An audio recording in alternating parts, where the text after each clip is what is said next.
नमस्कार, फिर पैसा बोलता है में आपका स्वागत है। मैं आनंद श्रीनिवासन। आज मार्केट छुट्टी है क्योंकि आज महावीर जयंती है। लेकिन मैं कल अहमदाबाद में था, वापस आने के लिए बहुत देर रात हो गया। रात 1 बजे आया था तो न्यूज़ को देखते आया था। न्यूज़ में ट्रंप ने बेल्टी मार दी और उन्होंने ये सीधा बोल दिया है कि वो टैरिफ को पास करेंगे। उनकी टैरिफ में 2 पार्ट्स हैं, 10% टैरिफ यूनिफ़ॉर्म, उसके बाद रेसिप्रोकल टैरिफ। उन्होंने 90 डेज के लिए रेसिप्रोकल टैरिफ पास कर दी। तुरंत मार्केट ने रिवर्स कर दी और एस&पी 500, नैस्डैक, एस&पी, डाउ सब ऊपर उठ गए। 5% के ऊपर जब मैंने आखिरी बार देखा, लगभग 7% ऊपर थी। आज जापान में बड़ा रिवर्सल को देखने मिला। जापान में निक्की 8% अप है।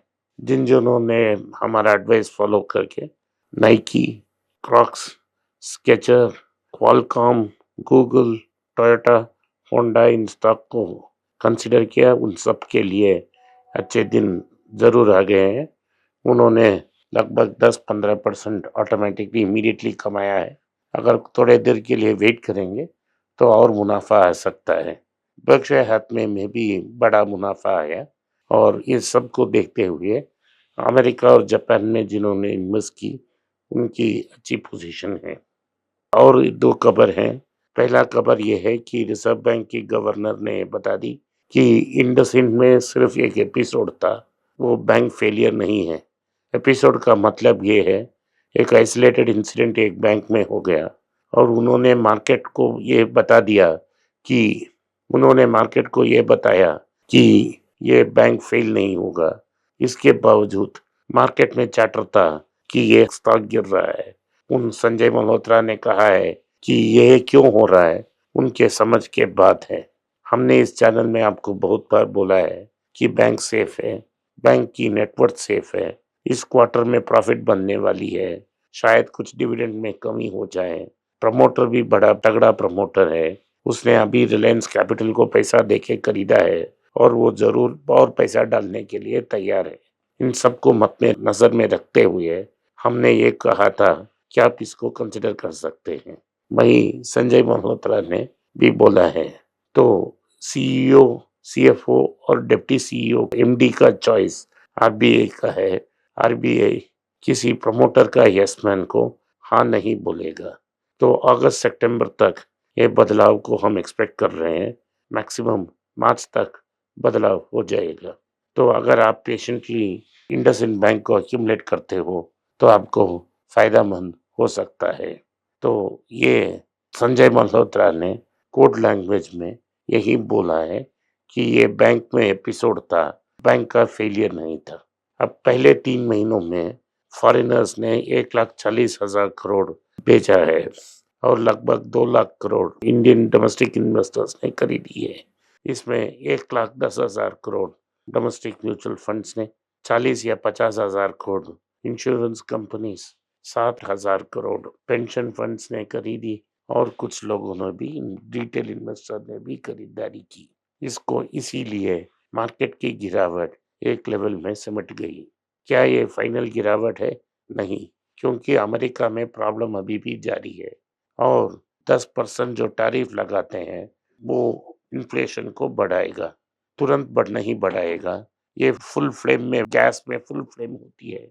ये फुल फ्लेम में पानी जल रही थी। अभी ट्रम्प साहब ने इसको हाफ या क्वार्टर फ्लेम में की है।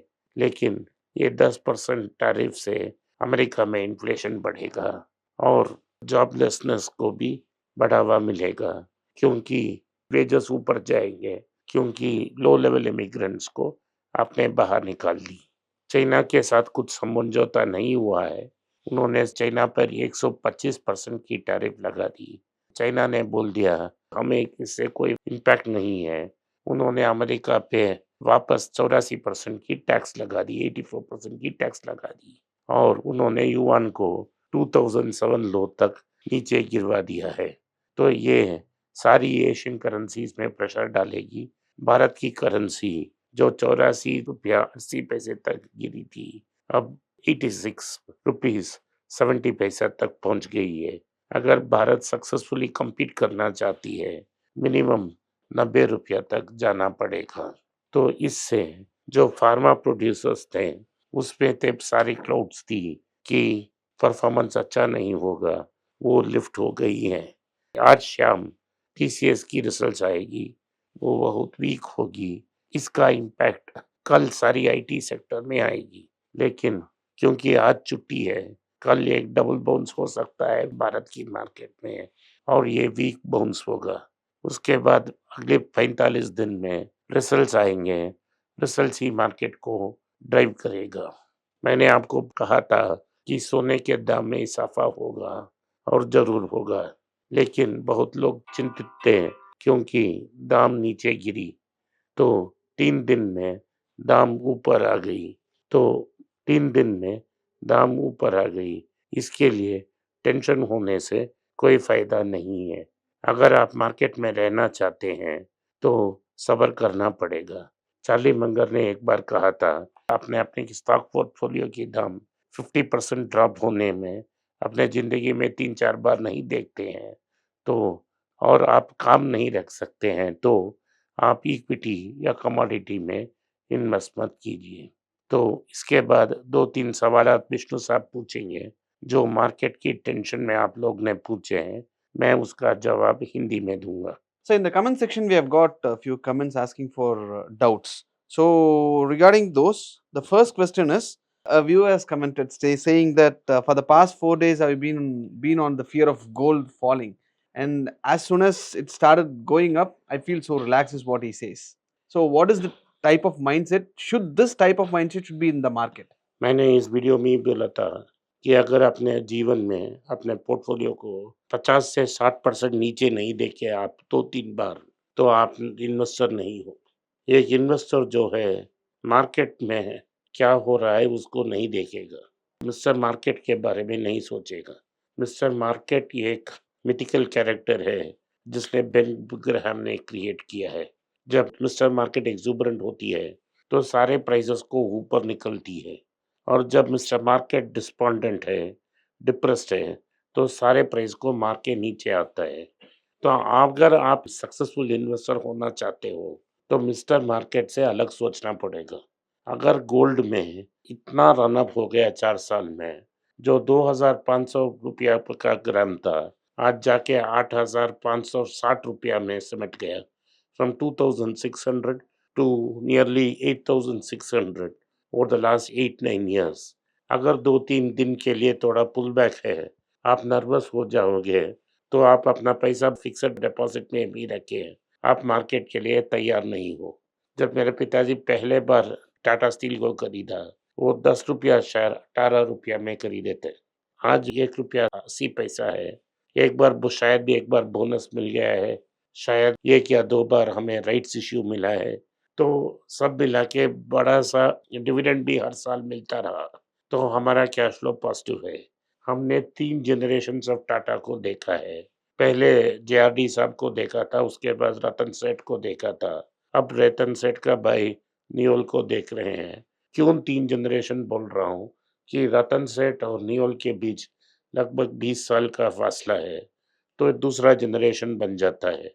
तो आपको ये ख्याल रखना चाहिए कि एक कंपनी 150 साल होगा, अब हमारा जीवन 80 साल हो सकता है।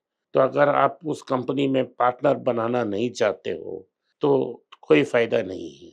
तो हर कंपनी में ऐसा होता है, लेकिन 1 या 2 बार आता है, जब मार्केट एक्सट्रीमली ओवर वैल्यूड होती है, तो आप अपना पोज़ीशन को जो प्रॉफ़िट्स आपने बनाए हैं, उसको प्रोटेक्ट करके आप दूसरी जगह बॉन्ड्स में डाल के वेट करोगे और जब मार्केट करेक्ट हो जाती है, वापस डिप्लॉय कर सकते हो। वही बफेट ने किया था।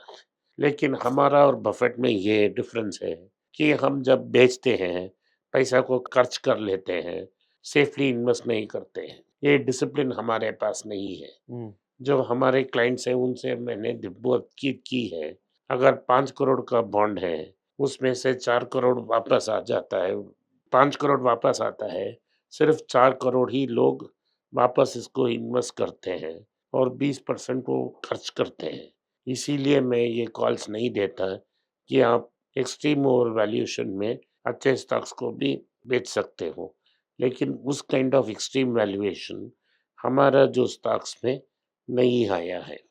तो हर बार हम बफेट नहीं बन सकते, क्योंकि मैं रहमान की कॉन्सर्ट में गया और 2 बार रहमान को देखा। मैं रहमान जैसा म्यूज़िक बन नहीं सकता। 3 बार मैंने धोनी या तेंदुलकर को बैटिंग करके देखा, तो मैं धोनी या तेंदुलकर नहीं बन सकता।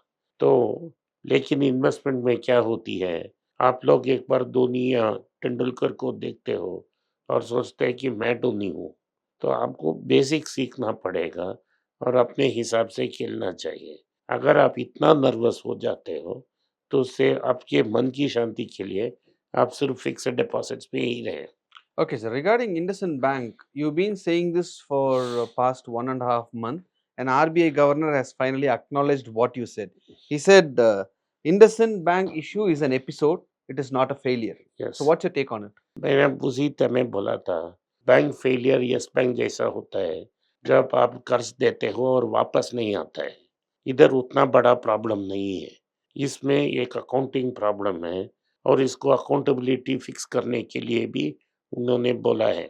तो ये एपिसोड है, मैनेजमेंट को बदल देंगे, लेकिन प्रमोटर के पास पैसा है और पैसा डाल सकता है। बैंक का वेल कैपिटलाइज्ड है और बैंक ही ने बाहर आके बोला है, रिज़र्व बैंक, कि वो बैंक को लिक्विडिटी देंगे। सो इसमें डरने का कोई प्रॉब्लम ही नहीं है। Sir, BlackRock has decided to invest in Adani's bond. Already, they have invested, and they are partners of Geo Financial. So, is BlackRock is holding both Adani and Ambani in their hands? मैं Is BlackRock trying to be the no, superpower? No, ये गलत बात है कि अंबानी के company में एक company है जियो फाइनेंशियल, उस कंपनी ने एक सब्सिडरी फॉर्म किया है, एसेट मैनेजमेंट कंपनी। उसमें ब्लैक रॉक 50% पार्टनर है। जियो फाइनेंशियल का 50% ओनर नहीं है, या रिलायंस का बॉन्ड उसने कंट्रोल नहीं किया है। अदानी में वो अमेरिका में चार्ज शीटेड हैं, तो अमेरिकन मार्केट्स में एंटर नहीं कर सकते हैं और उनका इक्विटी भी इस साल गिरा है, जैसे सारे इक्विटी स्टॉक्स गिरे हैं, अदानी की स्टॉक्स भी गिरी है और अदानी की स्टॉक्स पॉपुलर नहीं है मार्केट में और उन इक्विटी रेंज में वो पैसा नहीं रेज़ कर सकते हैं। तो उन्होंने अपने खुद फैमिली कंपनी का स्टॉक स्प्लिट कर कर $1 बिलियन रेज़ किया है, लगभग 9,000 करोड़। उसमें 3,000 करोड़ ब्लैक रॉक ने दिया है। तो उसका जो सिर है ब्लैक रॉक के में फँस गया है, क्योंकि ब्लैक रॉक कल उसको उस बॉन्ड को बेच सकता है और उस समय बेच सकता है जब अदानी ट्रबल में है। तो अदानी का सिर ब्लैक रॉक के हाथ में फँस गया, अंबानी की नहीं। अंबानी का ये कंपनी में, मेन कंपनी का एक सब्सिडरी कंपनी में 50% पार्टनर है। रिलायंस इंडस्ट्रीज़ का बॉन्ड का 30% ब्लैक रॉक के पास नहीं है। लेकिन अदानी की होल्डिंग कंपनी का 30% का बॉन्ड ब्लैक रॉक के पास है। यही डिफरेंस है दोनों के बीच। Okay, sir. आपने इस वीडियो को सुना, इसके लिए मैं आपका आभारी हूँ। हो सके तो वीडियो को लाइक कीजिए, चैनल को सब्सक्राइब कीजिए और बेल नोटिफिकेशन दबाएँ। इस वीडियो को अपने दोस्त और रिश्तेदार के पास भेजें और उनको देखने की आग्रह करें। नमस्कार, धन्यवाद, जय हिंद।